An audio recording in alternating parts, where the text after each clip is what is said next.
Assalamualaikum warahmatullahi wabarakatuh. Teman-teman, selamat datang kembali di Warung Kopi Kripto Tarakan Vision FX.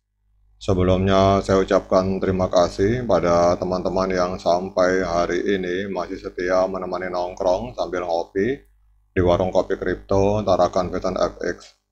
Oke teman-teman, seperti biasa sebelum kita berbicara tentang dunia kripto, mari hari ini kita berdoa bersama-sama memohon kepada Allah agar kita semua senantiasa diberikan nikmat berupa kesehatan dan juga diberikan keberkahan dalam setiap rezeki yang kita terima pada hari ini.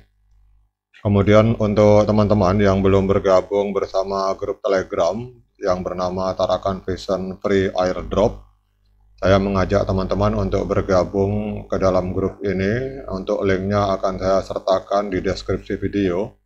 Jadi dalam grup Telegram ini kita akan membahas tentang bagaimana caranya kita mendapatkan profit atau keuntungan dari dunia kripto dengan modal gratis, jadi cukup dengan menggunakan handphone dan internet teman-teman.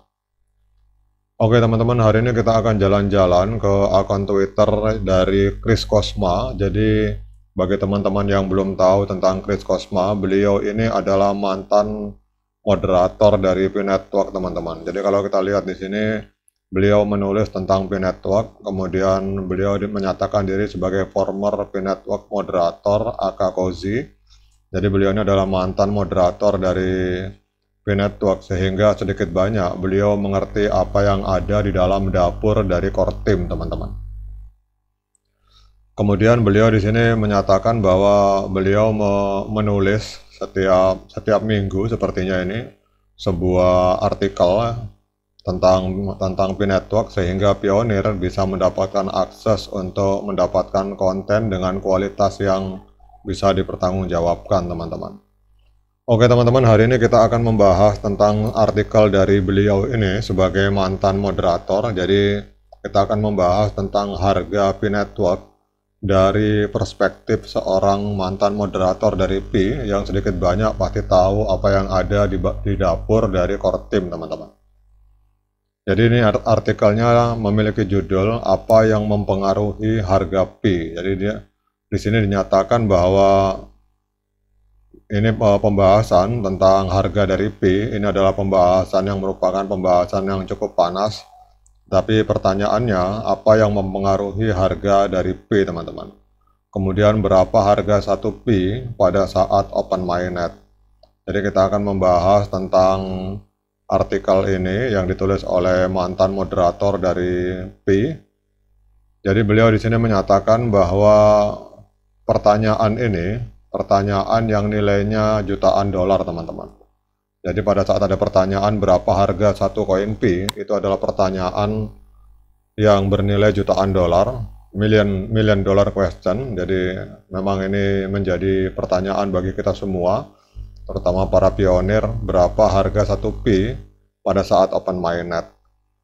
Jadi dinyatakan oleh beliau bahwa kita semua suka menebak, memprediksi, dan bermimpi tentang jawabannya. Tetapi apakah kita tahu apa yang mempengaruhi harga sebuah koin?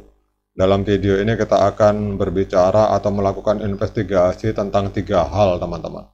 Jadi beliau menulis di sini, ini ada 3 hal yang akan mempengaruhi harga dari P pada saat open mainnet. Yang pertama adalah the law of supply and demand. Jadi beliau menyatakan bahwa hukum permintaan dan penawaran. Kemudian what influence cryptocurrency price, jadi apa yang mempengaruhi harga cryptocurrency. Kemudian untuk tahapan ketiga, beliau berbicara tentang P-Network utility, kemudian supply and demand. Jadi kita akan membahas ini satu persatu. Nanti kalau videonya terlalu panjang, kita akan bagi beberapa segmen teman-teman. Jadi yang pertama, beliau sebagai mantan moderator dari P yang sedikit banyaknya memahami tentang apa yang ada di dapur dari core team. Beliau menyatakan bahwa hukum permintaan dan penawaran, hukum supply and demand, jadi hukum permintaan dan penawaran ini menggabungkan 2 konsep ekonomi inti yang menjelaskan bagaimana fluktuasi harga ini akan mempengaruhi penawaran dan permintaan sumber daya, komoditas, mata uang, atau produk. Jadi saat harga naik, maka penawaran meningkat dan permintaan menurun. Sebaliknya, saat harga turun, maka penawaran menurun dan permintaan mengalami peningkatan, teman-teman. Kemudian untuk tingkat penawaran dan permintaan pada harga yang berbeda, ini dapat digambarkan sebagai kurva pada grafik yang seperti yang kita lihat ini. Jadi titik di mana kurva ini berpotongan, ini menandakan harga keseimbangan atau harga pasar, di mana penawaran bertemu dengan permintaan. Jadi persimpangan ini mencerminkan proses penentuan harga di pasar, teman-teman. Jadi secara sederhana beliau menyatakan bahwa harga cryptocurrency ditentukan oleh seberapa besar minat di pasar untuk membeli atau kita sebut permintaan, serta seberapa banyak yang tersedia untuk dibeli atau juga kita sebut sebagai penawaran, teman-teman. Jadi dalam hal ini, hukum permintaan adalah saat harga cryptocurrency menurun, permintaan dari pembeli umumnya meningkat dan sebaliknya. Jadi hal ini karena investor dan para trader itu lebih cenderung membeli lebih banyak cryptocurrency saat harganya lebih rendah dan mengantisipasi keuntungan di masa depan, dan kurang cenderung membeli saat harganya tinggi, teman-teman. Kemudian juga kita lihat di sini bahwa hukum penawaran, law of supply, saat harga cryptocurrency meningkat, lebih banyak holder mungkin akan melakukan penjualan dan sebaliknya. Hal ini karena harga yang lebih tinggi dapat mendorong penambang dan para holder untuk menjual kripto mereka untuk mendapatkan keuntungan. Sementara harga yang lebih rendah itu dapat mengurangi keinginan untuk menjual, teman-teman. Kemudian kita bicara tentang market equilibrium. Jadi ini adalah harga pasar di mana di mana cryptocurrency yang ditawarkan sama dengan jumlah yang diminta. Jadi pada titik ini maka tekanan beli dan jual seimbang, teman-teman. Jadi kalau kita lihat di sini bahwa perubahan, kalau beliau utarakan di sini bahwa perubahan yang mempengaruhi keseimbangan pasar. Jadi perubahan dalam permintaan misalnya karena berita, regulasi atau sentimen pasar, dan perubahan dalam penawaran misalnya karena adanya hadiah penambangan, peristiwa halving atau unlocking, teman-teman.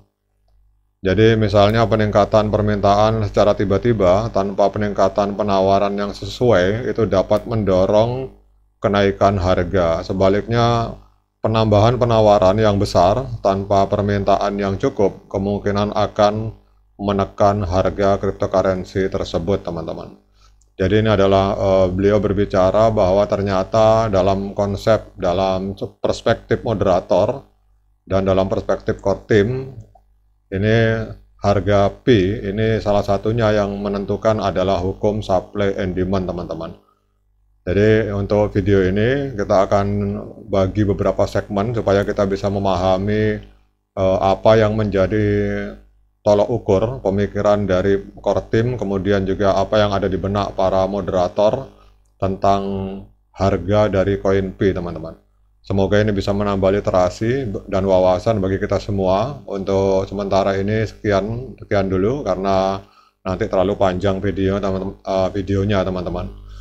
Kemudian bagi yang ngopi, silakan dulu diseruput kopinya sambil kita menunggu video selanjutnya. Sekian dari saya. Assalamualaikum warahmatullahi wabarakatuh.